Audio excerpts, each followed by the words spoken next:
चालवले कारण की त्यांनी झेरॉक्स एक्स्ट्रा सांगितले होते, जेव्हा की या रूल्समध्ये वेगळ्या रूल्स दिलेले आहेत. आम्हाला झेरॉक्स झाला त्यामुळे 2 मिनिटं लेट झाल्यामुळे ह्या लोकांनी आम्हाला आतमध्ये नाही घेतला आणि ह्या गोष्टीला आता अर्धा ते 1 तास होत आहे. पोलीसवाले येऊन सुद्धा अर्धा तास झाले तरी हे लोक अंदर नाही घेत आहे आणि जे सिनियर ऑफिसर आहे एक्झामवाले त्यांनी येऊन बोलायला पाहिजे, त्याच्या स्टुडंट सोबत येऊन बोलायला तयार नाही आहे. ना कुठलं क्लिअरिफिकेशन द्यायला तयार आहे, ना कुठलं त्यांचे आन्सर द्यायला तयार आहे. आम्ही अर्धा 1 तासपासून इथं ओढून यांना आमची काही काळजी नाही. आम्ही ओढून त्रासून गेलो. सिक्युरिटी गार्ड येतात, लॉक खोलतात, पोलीसवाले अंदर जातात. पोलीसवाले सुद्धा अर्ध्या तासापासून ते टाइमपास करतात. आमच्या अजूनपर्यंत 1 तास वाया गेला. समोर काय होते तर पोलीसवाल्यांना मी स्वतः कॉल करून बोलवलेली आहे, पण पोलीसवाल्यांनी आमच्या बरोबर काहीच नाही बोलत. डायरेक्ट अंदर गेला तिथं त्यांचं क्लिअरिफिकेशन घ्यायला. तिथे आम्ही सांगत आहोत की आम्ही ना इथे 2 झेरॉक्स आणलेली आहे, प्लस हा इथे काही वेगळं इन्स्ट्रक्शन, इथे काही वेगळं इन्स्ट्रक्शन. हे काय चाललेलं आहे? ओरिजिनल आयडी कार्ड आहे, आधार कार्ड ओरिजिनल असतं, डिजिटल सगळ्या गोष्टी असतात. या लोकांना त्रास द्यायची काही गरज नाही आहे. हे रूल्स एक्स्ट्रा लावलेले रूल आहे. यांना ओरिजिनल डॉक्युमेंट नाही पाहिजे, यांना झेरॉक्स पाहिजे. झेरॉक्स आणलं, इथे इतके सारे स्टुडंट्स आहेत, किती त्याचे झेरॉक्स याच्यामध्ये जाणार.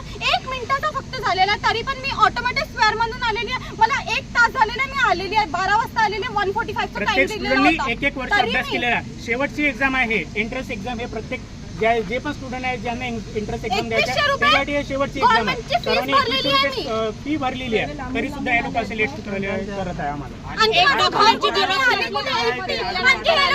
बेटी बचाओ बेटी पढाओचा नारा देतात. हे आहे यांचा बेटी पढाओ. MIDC एरियामध्ये, इथल्या MIDC एरियामध्ये कुठलंच झेरॉक्सचं दुकान आहे वरतून संडे आहे.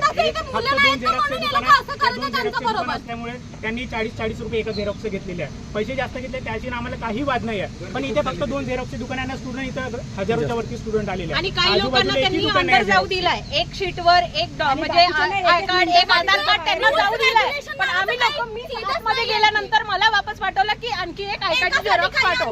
पण त्यांच्या रूल्स मध्ये लिहिलंय डायरेक्ट की 1 झेरॉक्स आणा, सर्व गोष्टी. मग आल्यानंतर तुम्ही लोकांनी कशाला एक्स्ट्रा फोटो पाहिजे नाही, कशाला काय ओरिजिनल डॉक्युमेंट्स आणले ते दाखवायला पाहिजे ना त्यांनी.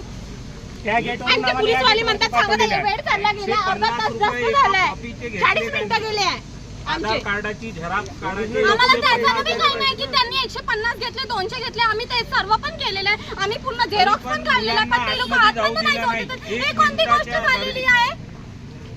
अजूनपर्यंत 1 तास वाया गेला. 1 तासापर्यंत एकही ऑफिसर इथून बोलायला तयार 1 मिनिटाचा यांना फासलाही नाही झालेला आहे. इतके रूल्स आणखी रेग्युलेशन वाले आहेत. माहिती आहे किती रूल्स आणखी रेग्युलेशन कशाला स्वतःच्या रूल्स रेग्युलेशन वरून बदलायला नाही पाहिजे ना. त्याच्या तर इथे काही वेगळं आणखी इथे काही वेगळं नाही लिहिलं असतं.